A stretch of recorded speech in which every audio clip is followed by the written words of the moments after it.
Hi, and welcome back to the Diablo Podcast. I'm your host, Xanth, and joining me, as always, in 2019, is Thunderclaww.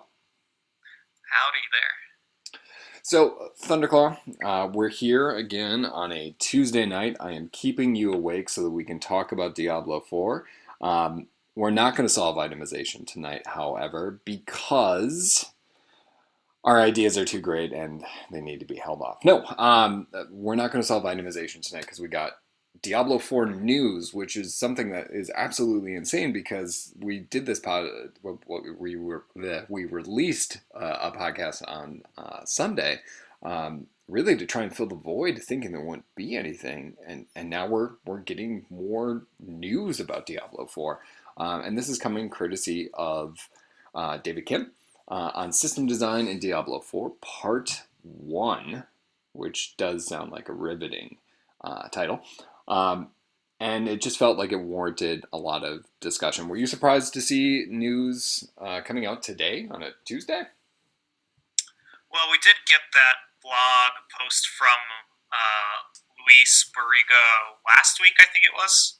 Right. Where he said, they'd be doing quarterly updates, but also we'd be seeing a couple of posts here and there from David Kim about itemization and some other things. I didn't expect it this quickly, though.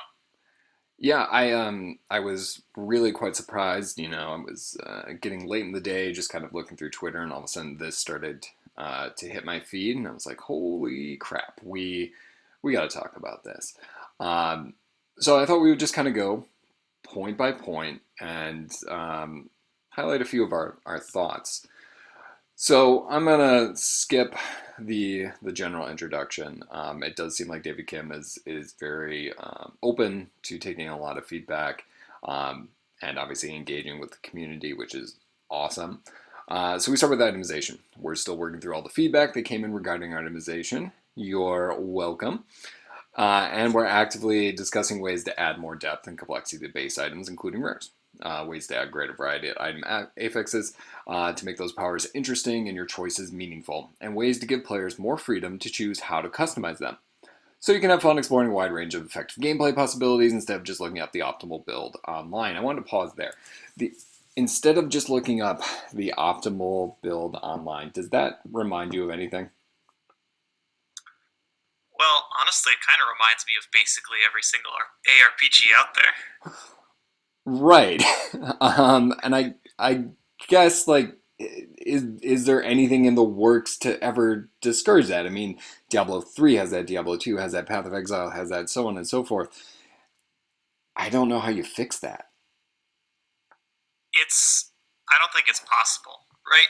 Even, let's say we live in a perfect world or let's say an almost perfect world where everything is so close, but one build is just 0.1% better at clearing something, right?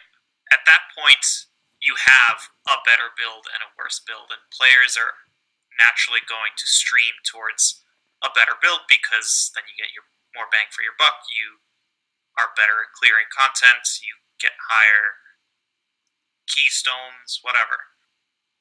Even in a perfect world where everything is perfectly balanced, it's not about what the actual numbers say, it's also about player perception. And if one build is perceived to be better, that is going to become the optimal build. So I think it's a clap-worthy effort, and I'm interested in seeing what they come up with, but it's going to be real tough to live up to that.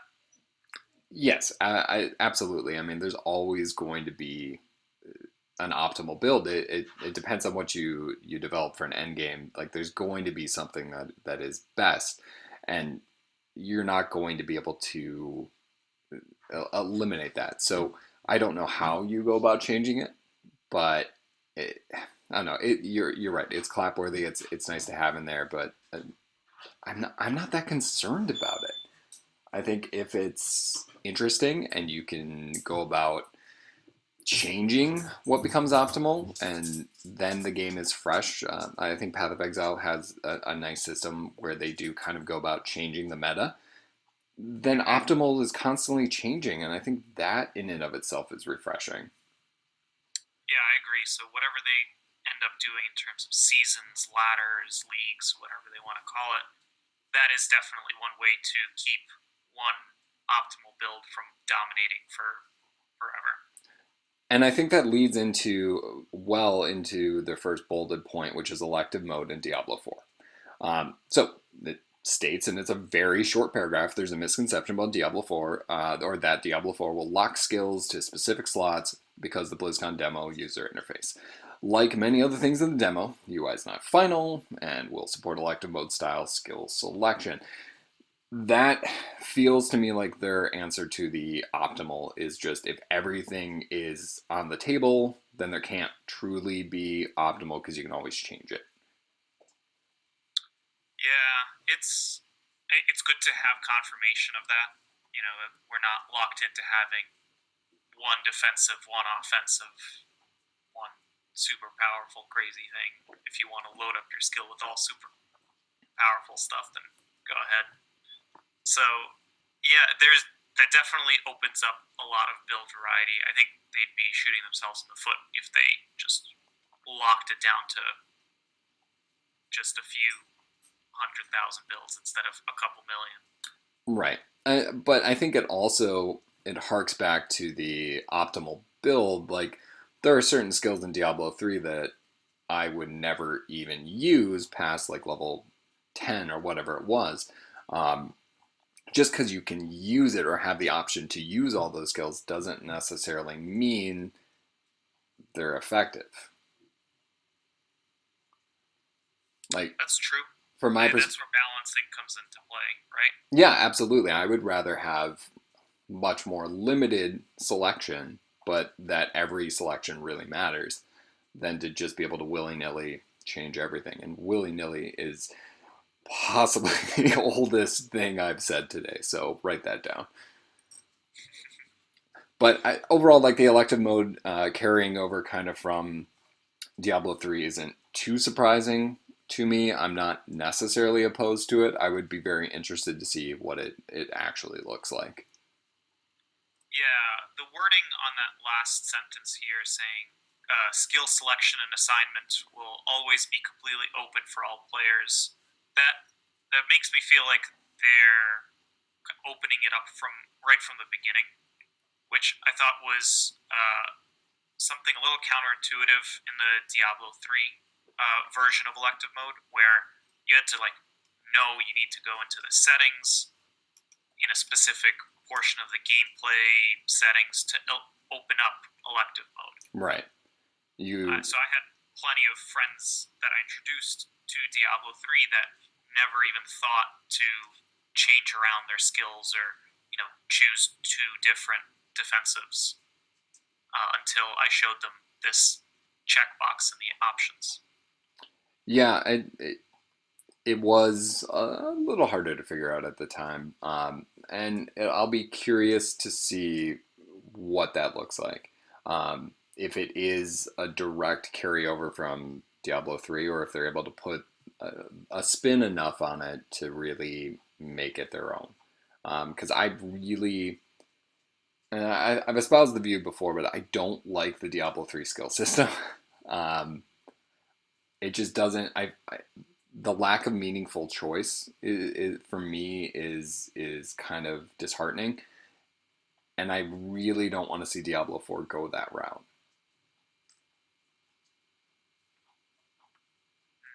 Yeah, there's areas to improve on both Diablo 3 systems as well as other systems. So it'll be interesting to see where they go with it. Yeah, I mean, I like that Diablo 3 took risks and didn't just do the same thing. Um, I think that's encouraging, and you can hope that with Diablo 4, they can do the same thing. They can say, like, hey, you know what, elective mode, we like being able to switch skills around, but we still want maybe some solid choice. And maybe that's going to come on the back end. We'll get to talents and skills and stuff like that. Maybe that's where that comes in. Um, but in Diablo 3, it always just felt like, well, you made a witch doctor. You can do everything a witch doctor does, and that's it. as opposed to creating a character specifically for certain purposes. Yeah, the risk thing is important, right? You have to take risks to innovate and to come up with solutions. Sometimes those risks pay off, sometimes they don't. I think the kind of elective mode system appealed to a ton of players that maybe didn't have quite the time to dedicate to leveling new characters for every single build that they were interested in, and I think that broadens the Diablo audience. Absolutely. And that's at the end of the day too. That's part of it. You need a decent audience to have some good sales to keep the game going. And I understand making those changes for that kind of audience. But then it's also at the same time longevity. You know, people are still playing Diablo 2 for a reason. Like being able to go in and make those kind of long-lasting changes. It still has an appeal. I can think of so many different characters in Diablo 2 that I never made that I kind of wanted to, like a sorceress. I had like one or two, but I never made it to like level 60 even with a sorceress. Despite seeing them, I'm like, man, I really want to do that, but then I just got distracted by so many other builds. Whereas in Diablo 3, I've made every character, and I've then had the experience to play everything. I kind of always like that. Hey, there's something else I could be trying. Right. I think that will depend on a lot of other systems as well, and how easy it is to respec between different paths and talent trees that you decide on. So Yeah, I mean, at the end of the day, if elective mode is just like, hey, you have access to all these skills, but they're also suboptimal due to the other choices you made, great, because then that'll make other changes meaningful, but not hindering you so much. You're like, okay, well now I have to go back and re-level X amount of whatever it might be, just to make that skill effective since I want to switch. Yeah, I have access, but they're all suboptimal. I could settle for that. yeah, that's well, we'll see how it ends up in the end. But it seems like they're going down the route of you can unlock all skills, but you're kind of going to be hampered at the beginning and middle if you don't choose to level up your current skills. So you can be a jack of all trades, but you won't be as effective as if you are a master of a couple. Similar to Diablo 2, right? You could, in theory, choose every single skill. I would have to go back and check, but it sounds right. Like you could put a point in everything, Yeah. but not be very good at it. Yeah, you'd make it to Nightmare and then hit yourself against a brick wall. Yeah, that sounds about right. Sounds like a mistake I made at some point. So we've talked for a solid 8 minutes on the smallest part of this. Let's move to ancient items because they deserve as little conversation as possible. And it seems as if David Kim would agree on that. We completely agree with the community sentiment. Ancients, as they don't really serve a clear purpose in Diablo 4. We should have done a better job explaining the role of ancient items in Diablo 4. We had a preliminary direction to share, but you brought up great points, and we're revisiting our designs with your feedback in mind. And obviously, the rest of the details will come in itemization. Thoughts? I'm glad to hear it. The ancient items are kind of a strange beast in that they're basically better versions of legendaries from Diablo 3. And they just exist to specifically extend the loot hunt without adding any complexity to it. Yeah, and if anything, I found that my experience with Ancients was that it actually took me away from trying to find stuff because suddenly I could find the item I'd been looking for maybe a few days, but the fact that it's not ancient, it then is not good. And as a result, then it was discouraging. Like, okay, not only am I trying to find this one item, but I'm trying to find it in an ancient form, and you throw out 10 copies of the non-ancient before you just kind of give up. Hmm. And it comboed really strongly with weapons as well, where a lot of your damage in Diablo 3 came from weapons.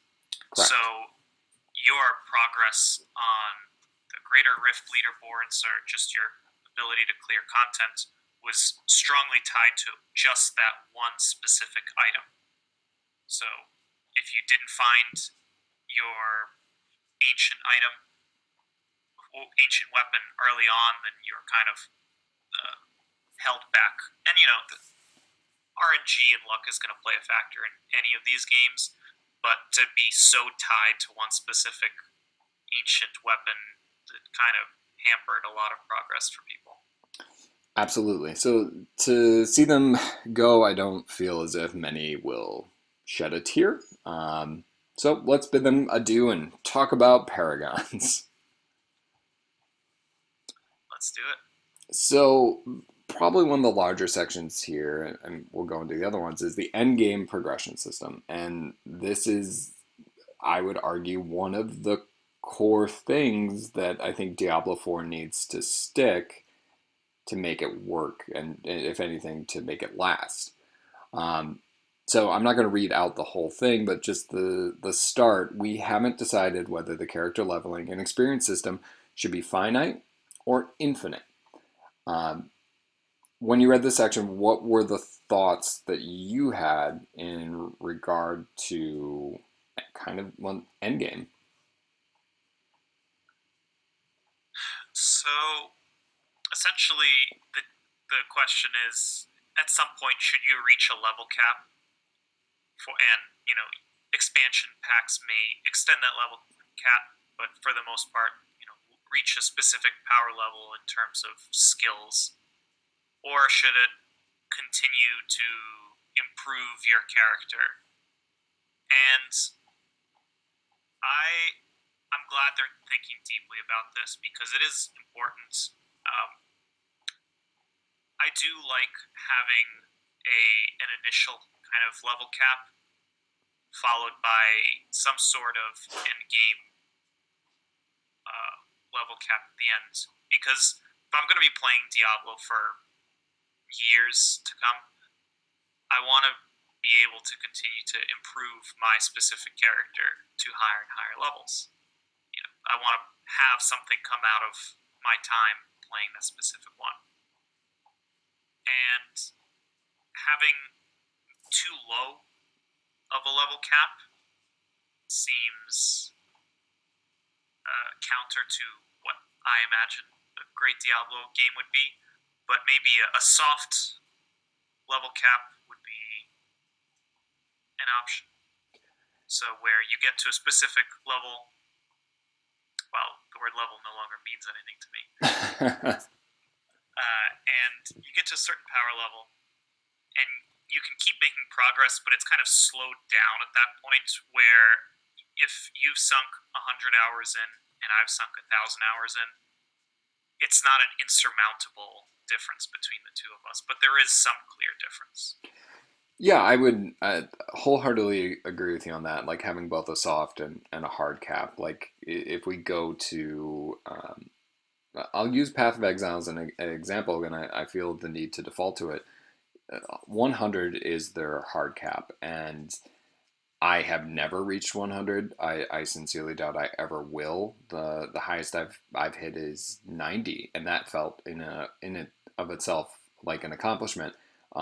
Whereas I knew I didn't have the time to ever get to 100. But the difference between 100 and 90 wasn't gigantic. I knew there was more power there. A few points here and there, and but the access to items or anything like that wasn't hindered, and they weren't superbly overpowered by comparison.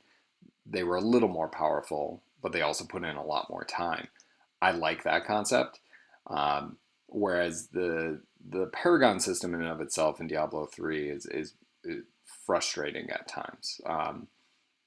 Like it, Yeah, so oh, the Paragon system also did kind of have it had kind of a backwards soft cap, Yeah. uh, where the cap of around 800 Paragon points is when you maxed out all of your different categories, and at that point, every level increased your damage directly. And so you kind of would quickly get to 800, and then at that point, your power would also keep increasing at a different slope, but still very, very substantial one. Right. And I think the thing about Paragon that is interesting to think about is it wasn't there from the start. uh, Yeah, it went through multiple changes. and it was more of like Paragon was kind of added in when they realized that they messed up on this core point that people were getting to 60 and it was just like, okay, now what? Um, and it just wasn't enough to carry over. So then they introduced the Paragon system, and the Paragon system at that time had a cap of 100, with a much longer grind to get there, with some decent rewards along the way, but nothing too game breaking either. And then same kind of thing, they hit that wall one more time, and they're like, all right, we'll just let them go as far as they can. And I feel like Diablo 3 and the Paragon system is a nice warning for Diablo 4 of saying like, hey, you may want to just really nail this one down, because when you have to add the goalposts in once the game has started, it just doesn't feel as good. One thing that I think is important to consider when considering these end game progression systems and whether they're infinite or finite is whether the emphasis in Diablo 4 will be on their seasonal content versus their kind of non-seasonal content. No, Because if I think uh, that's an absolutely excellent point, because if it isn't in the seasonal, then I could definitely see where the infinite aspect goes in, because it's just going to keep going. But if you do want to push seasonal content, then having that smaller cap is much easier. In Path of Exile, as the biggest example, like they push out 4 leagues a year, and as a result, that cap feels much more manageable because you're not just grinding the same stuff for 6 or 7 months. exactly. Whereas if you were in a system where you have one season a year or even less than that, then it's very likely you'll hit some cap and then you stop playing, you stop buying those cosmic ponies. Yes, and you need to buy the cosmic ponies to keep everything going. So it'll be interesting. I think we need to wait to see what their plan is for these seasons, or how long the grind should be to a cap if there is one. Because yeah, there's different types of finite available, and they have the ability to scale how important or how much power you get during that second infinite grind versus the first initial level cap. Yeah, I mean, it's going to be interesting. I'm really looking forward to hearing what they decide to stick with. And I guess I really hope they get it right. Um, it just it's such an important part of what a good ARPG is, and the thing that frustrated me most about Diablo 3 with their system was how much 1 to 70 just didn't matter. Um, like, you were just literally trying to rush through everything, and granted, every ARPG does that. Like, you just want to get to the end game as quick as you can, but like all the work that you put in from 1 to 70 didn't matter, because you needed to get to the Paragon system, and you needed to get where the end game actually was there, and that was frustrating. Like, it didn't have the right hook, and I think if the leveling system is in that soft cap form, then if it does go to, and I think they had talked about 60, but then 1 through 40 still matters, not Paragon 1 through 400 being the ones that matter most or whatever it might be. It's a similar problem that World of Warcraft has been facing recently as well, right? Where you have retail, which basically sells the idea of the only game that matters is the end game, where the first 120 levels are whatever, but like the game really starts when you hit the level cap. Right. Whereas a lot of people kind of miss that leveling experience, and that's what brought back WoW Classic, where most of the experience you get is from getting to the level cap. Like there's much less to do at the end game level, and there's so much to do and explore and to level new characters through that initial 1 to 60. Right, and that's where some of the fun comes in because it's the journey. And correct me if I'm wrong, isn't the most recent WoW expansion squishing everybody down to level 60 again? Yeah, well, yeah, every 120 is being translated to level 50, and then, yeah, the next expansion will go 50 to 60. Which makes a lot of sense. We can turn this into a WoW podcast next time. Let's not. But I remember reading that going, what? But hey, whatever. If that, I would honestly love that to be a Diablo problem down the road. Like that the game has been going for so long, they have to figure out, what, we've added too many expansions. Let's figure out a way to reduce them and start the fun all over again. We'll have this podcast in 10 years, 20 years, and maybe consider tackling that problem.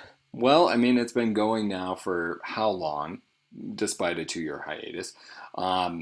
So who knows? Maybe 10 years from now, we are still discussing it. Which would be great. So let's move on, since we've clearly solved that one, to sources of power.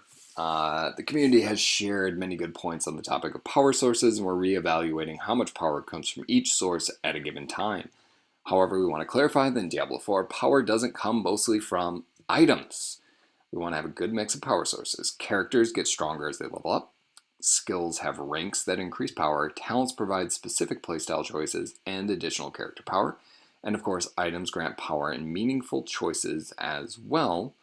Something else to keep in mind is legendary powers are just one part of an item's power, and they won't invalidate all other affixes due to how powerful they are. For example, 2 to 3 normal affixes are currently equivalent in a power to a legendary power on most items. Thoughts? I'm a little confused by one of these power sources that they listed here, which is the characters naturally get stronger as they level up. From what we've seen, they haven't mentioned anything about attributes, which I'm totally fine with. It might be a little controversial, but I don't really like the whole choosing where to put your attributes system. I know, like, obviously you go back to Diablo 1, Diablo 2, being able to choose, dex and strength and all that kind of stuff. Perfectly fine. You look at Diablo 3, it was auto-assigned just based on your class. And then Path of Exile does that as well. I'm fine with it. Like if you're a sorceress, yeah, if things are going towards intelligence and stuff like that, that makes sense. But with that attribute kind of system, I would like, strength, intelligence, agility, all that kind of stuff to still have some value for a reason. Yeah, I guess I don't know. The attribute thing is really one of a math problem that gets solved relatively quickly. True. So it doesn't generally interest me. It doesn't really affect gameplay, like the numbers change, but it doesn't affect the way that I'm going to start playing my character for the most part. So I'm okay if that's not included, but it sounds like a level 40 character is just going to be stronger than a level 1 character if they're just auto attacking each other. And I don't see a lot of interesting stuff there, but maybe that's just fine, right? Maybe a level 40 character should be able to pummel a level 1 character into the ground. I generally kind of hope so. They're grizzled. They're a veteran of 40 plus levels. They should be able to punch a few level ones to death.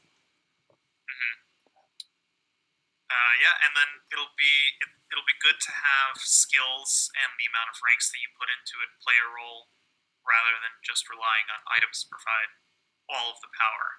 Yeah, and I think that kind of harks back to what we were talking about before, how in Diablo 3, a lot of your damage and stuff is coming from your weapon. Um, to hear them kind of go or run counter to that, saying it doesn't come mostly from items, seems nice. I like the concept of finding a really good item at level 20 and being able to use it all the way towards just about the end, because you know what, what is on that item helps make my build more effective, and my damage isn't coming from the weapon I chose, it's coming from the skills, and the weapons augmenting those skills or whatever it might be. That feels really cool to me, not just, hey, this has a higher DPS number, so I'm going to be able to shoot a better fireball, so I have to use this. Yeah. So I think that is a nice thing to hear. How they stick that landing, I don't know, but it does seem like they are hearing some of that feedback. I think that was one of the points that we ended up seeing on some of the forums and so on and so forth. And one of the bigger critiques was about whether or not these items are. It ties back to itemization, but they shouldn't be that main source of power. Right, and I think when they showed that skills have different ranks, they kind of already slotted themselves into that kind of system. So I'm glad they're kind of reconfirming it, making sure that people are aware. And then we get to the last one, keyed dungeons. Big question that comes up is exactly how keyed dungeons are different from rifts. Keyed dungeons introduce greater challenges as their tiers increase through dungeon affixes. The majority of dungeons are real places in the world, and players will know some information about them, including what types of monsters, events, and layouts to expect. With this information, as well as the specific dungeon affixes being displayed on the key, players will be able to strategize their approach before going into the dungeon. We believe this is the biggest change from Diablo 3 Rifts, the added planning and strategizing that takes place before you decide to run a keyed dungeon. How did that sit with you? I liked it. So I know we said we weren't going to turn this into a WoW podcast, but I do feel like I want to talk about World of Warcraft for a little bit. I'll allow it. All right.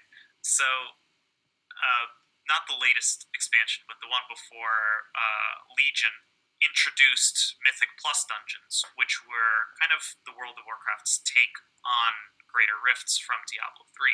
So they took the idea and they kind of made it their own, introduced a couple cool new things along with it, and made it specifically for WoW.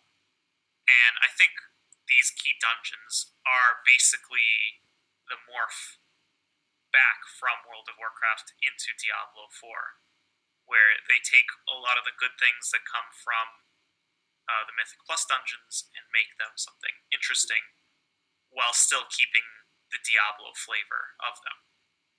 And I agree, the biggest changes from the Diablo 3 Rifts of the added planning and strategizing, I think that is going to be very interesting on how players decide to research these rifts and prepare for them, whether it's through itemization, getting a different class to go and do it, getting a couple buddies to help you clear these dungeons. I'm very excited about these. Yeah, I was kind of excited when I looked at it. In my mind, the idea that I was kicking around was whether or not, like, obviously in getting these key dungeons, if they would impact the very world that you are around.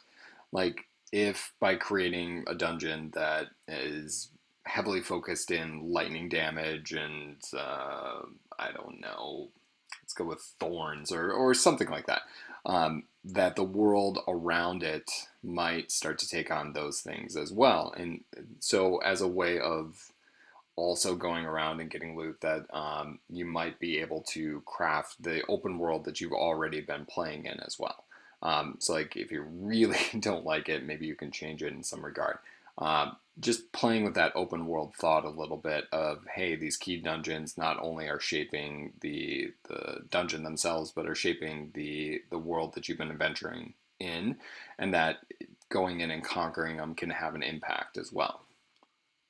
I think that might be tough on the implementation. Oh, I do not doubt that. But just an So idea. from what I gathered at BlizzCon and reading through some of these thoughts here, it sounds like they want to drop a lot of keys for you to kind of pick and choose which ones you want to use, potentially, salvage some ones that you don't want to use or sell them or trade them to someone else, and really allow you to choose specifically what dungeons you want to explore and defeat. So perhaps you're a lightning sorceress and you get a keystone that unlocks like a lightning resistant version of the dungeon. Well, you're kind of out of luck at that point, but maybe you can trade that with a guild member and get something that you're a little bit better at. Yeah, I think it does open up a lot of possibilities instead of the just general, let's open up a rift, let's see what we can do. Hopefully the Yeah, layout's good.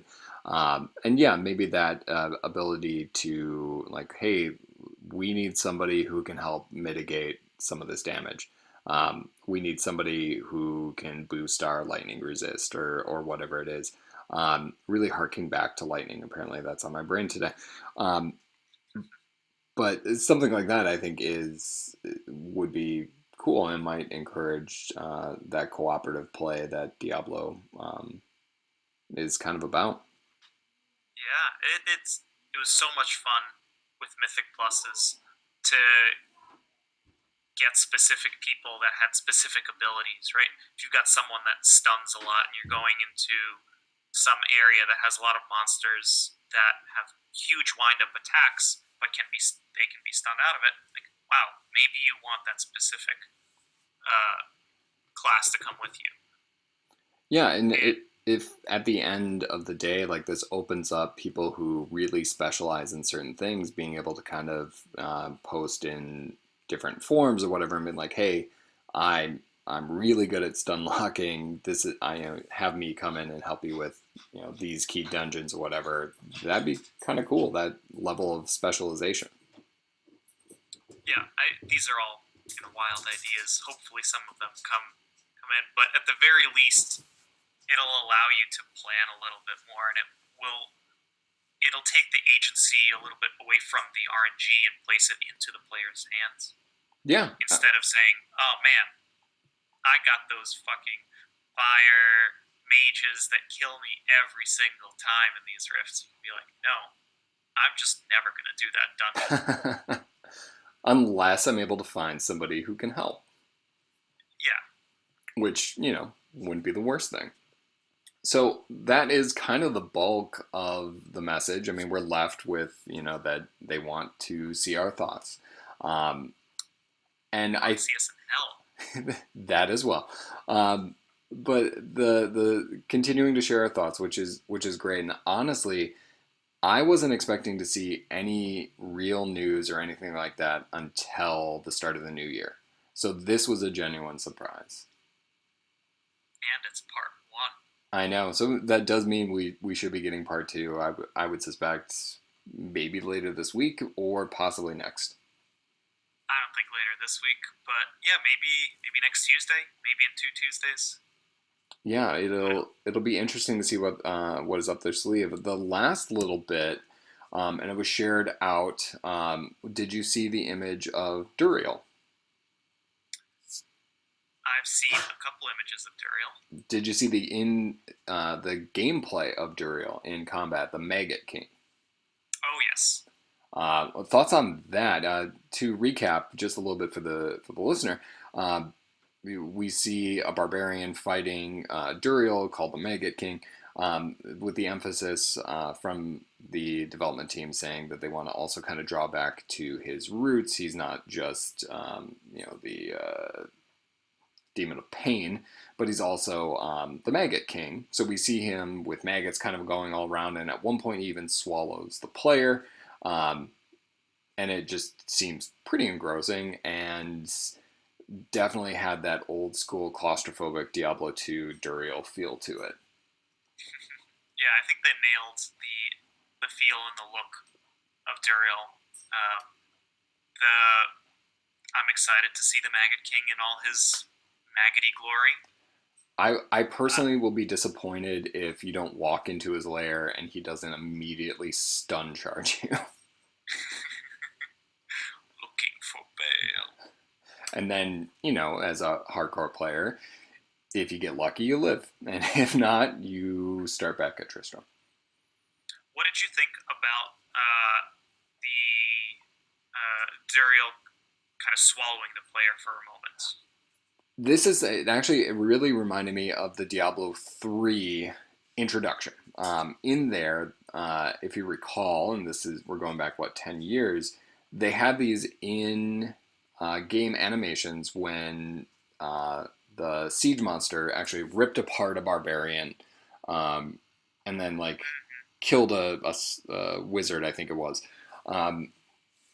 So that was, it wasn't a wizard because they didn't announce at the time, but it killed something.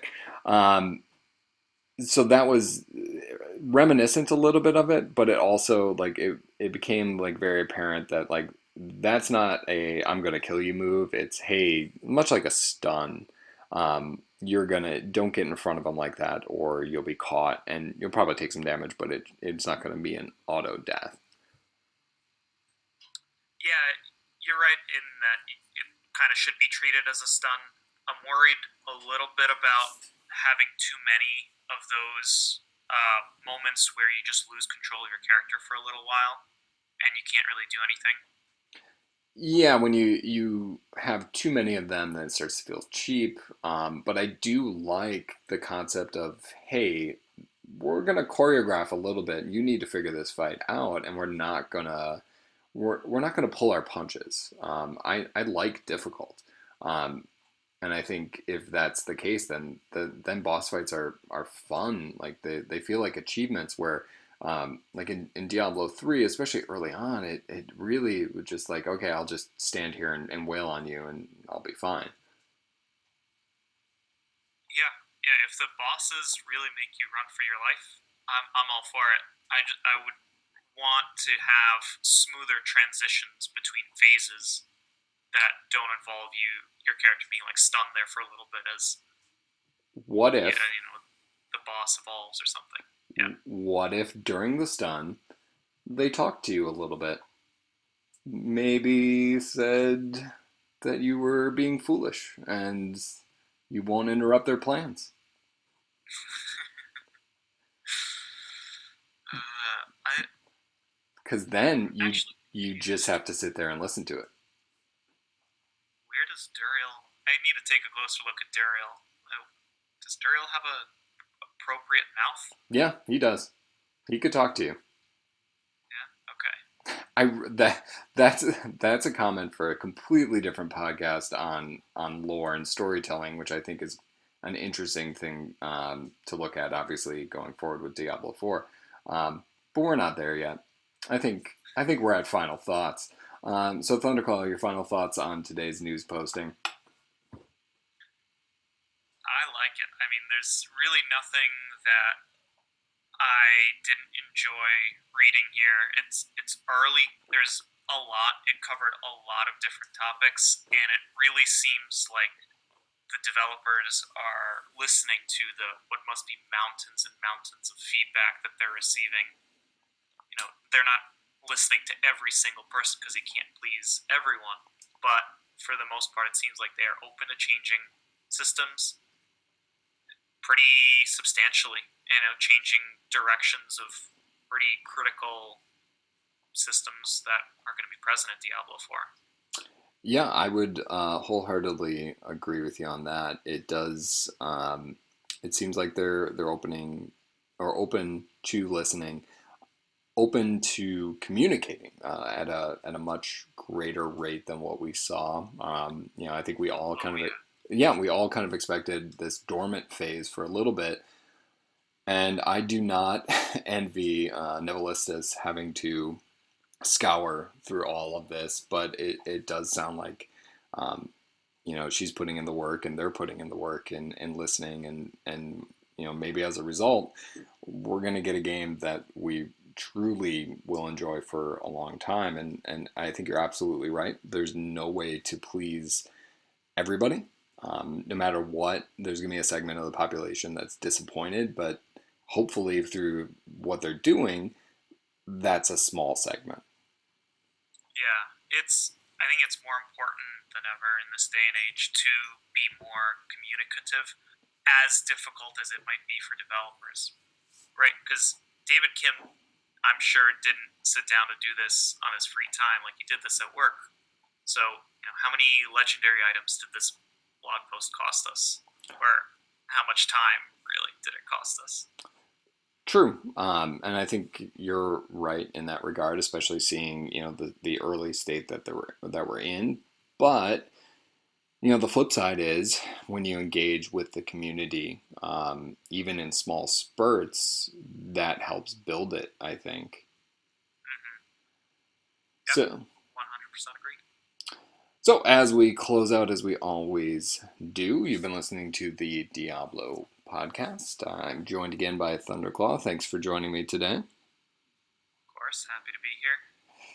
And we close it out with moo.